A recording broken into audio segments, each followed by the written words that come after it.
பேராளர் B. Muhammad Fazil.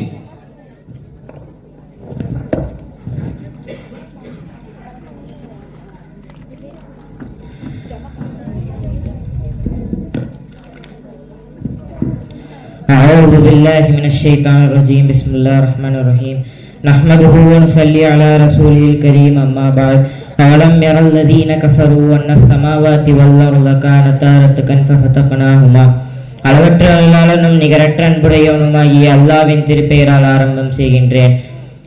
கண்ணியமிக்க நடுவர் பெருமக்களே, பள்ளி நிர்வாகிகளே, பெரியோர்களே, சகோதரர்களே, தாய்மார்களே, மாணவ மாணவியர்களே, அனைவருக்கும் எனது சலாம் எனும் காணிக்கையை கூறிக்கொள்கிறேன். அஸ்ஸலாமு அலைக்கும் வரஹ்மத்துல்லாஹி வபரகாத்துஹு.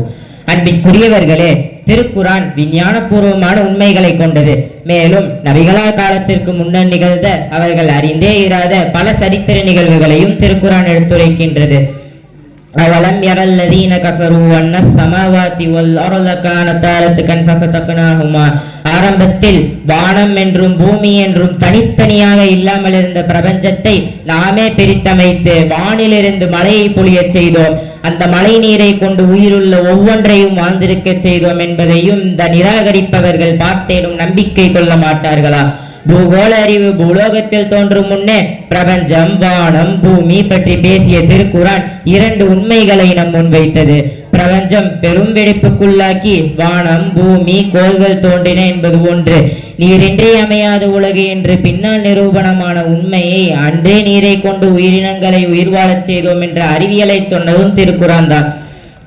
திருக்குரான் கூறுகிறது, யா அய்யுஹல் இன்சானு மா கர்ரக பிரப்பிக்கல் கரீம் அல்லதி ஹலகக ஃபஸவ்வாக ஃபஅதலக். மனிதனே, மிக கண்ணியமுள்ள உன் இறைவனுக்கு மாறு செய்யும்படி உன்னை மயக்கி விட்டது எது? அவன்தான் ஒன்றுமில்லாதிருந்த உன்னை படைத்து மேலான விதத்தில் உன்னை மிக அழகாக அமைத்தான். இறைவன் அழகாக சொல்கிறான், ஒன்றுமில்லாதிருந்த உன்னை எந்தவித முன்மாதிரியும் இன்றி மிக அழகாக படைத்தேன் என்று. அப்படியானால் நாம் அல்லாவின் வல்லமையை புரிந்து கொண்டு அவனை வணங்க வேண்டாமா? தன்னுடைய வட்டவரைக்குள் தவறாமல் செல்லும் சூரியனும் ஓர் அத்தாட்சியாகும். இது யாவரையும் மிகைத்தோனும் யாவற்றையும் நன்கறிந்தோனும் ஆகிய இறைவன் விதித்ததாகும். சூரியன் சந்திரனை அணுக முடியாது, இரவு பகலை முந்த முடியாது. இவ்வாறே நட்சத்திரங்கள் ஒவ்வொன்றும் தன்னுடைய வட்டவரைக்குள் நீந்தி செல்கின்றன. வானவெளியில் நீந்தி செல்லும் சூரியன், சந்திரன், விண்மீன்கள் என்று இப்படி எண்ணற்ற இவை என்னவென்றே அறியாதிருந்த விஞ்ஞான உண்மையை உலகிற்கு வெளிச்சம் போட்டு காட்டியது திருக்குரான். அது கற்றறிந்திராத நபிகளாரின் மொழியல்ல. உண்மையிலேயே உலகையெல்லாம் படைத்து பரிபாலனம் செய்கின்ற அல்லாவிடமிருந்துதான் வஹியாய் வந்தது. அவன்தான் இரு கடல்களையும் ஒன்று சேர்த்திருக்கின்றான். ஒன்று மிக இன்பமும் மதுரமுமான தண்ணீர், மற்றொன்று உப்பும் கசப்புமான தண்ணீர்.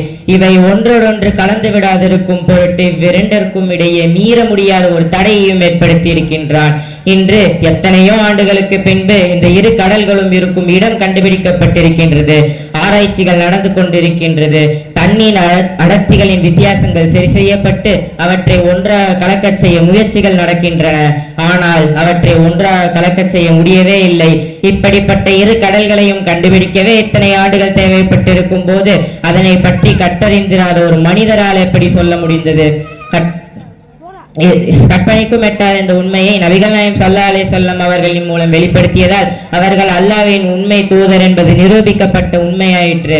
அவர்கள் உண்மை தூதர் என்பதற்கு இது மட்டுமல்ல, இன்னும் பல அத்தாட்சிகள் உள்ளன. நபிகள் நாயகம் ஸல்லல்லாஹு அலைஹி வஸல்லம் அவர்கள் தோன்றுவதற்கு பல்லாயிரம் ஆண்டுகளுக்கு முன்பு நூஹ் நபியும் அவர்களது கூட்டத்தினரும் வாழ்ந்தனர்.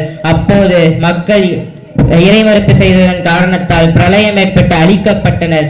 அந்த நேரத்தில் இறைவனை நம்பிய நூஹ் நபியும் பயணம் செய்த சிறு குழுவினரும் கப்பலின் மூலம் காப்பாற்றப்பட்டனர். அவர்கள் பயணம் செய்த கப்பல் ஜூதி எனும் பெரிய மலைத்தொடரில் தங்கியது என்ற வரலாற்று உண்மையை திருக்குரான் வசனங்களில் குறிப்பிடப்பட்டுள்ளது.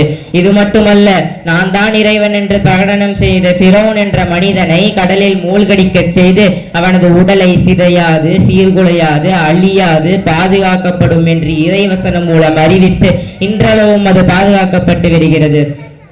விஞ்ஞானம் சொன்ன கருத்துக்களை உலகம் உண்மை என்று ஒப்புக்கொண்டுள்ளது. ஆனால் அவற்றை நம்பிய மனிதர்கள் மறுமையை மறுப்பது ஏன்? இவைகள் எல்லாம் உண்மைப்படுத்தப்பட்டால் தான் நம்புவாயா மனிதா? இன்னும் எத்தனையோ மறைவான விஷயங்கள் உள்ளன. அவற்றை இன்னும் விஞ்ஞானம் நிரூபிக்கவே இல்லை.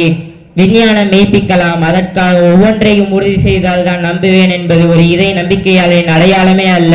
நம்பிக்கை, அதுவும் அசைக்க முடியாத நம்பிக்கை, அல்லாஹ்வின் மீது கொள்ளாதவரை அவர் ஒரு இறை நம்பிக்கையாளரே அல்ல. நம்பிக்கைதான் அஸ்திவாரம். அந்த ஆணிவேரில் இஸ்லாம் என்ற விருட்சம் வாழ்கிறது, இன்னும் வாழும் என்று கூறி விடைபெறுகிறேன். வாஹிர் தஅவானா அல்ஹம்துலில்லாஹி ரப்பில் ஆலமீன். அஸ்ஸலாமு அலைக்கும் வரஹ்மத்துல்லாஹி வபரகாத்துஹு. வலைக்கும் அஸ்ஸலாம். மாணவர் முகமது ஃபாசில் அவர்கள் சிறப்பான கருத்துக்களை பதிவு செய்தார்கள். அல்லாஹ் அவர்களுக்கு வாழ்விலே பரக்கத்தை செய்வானாக.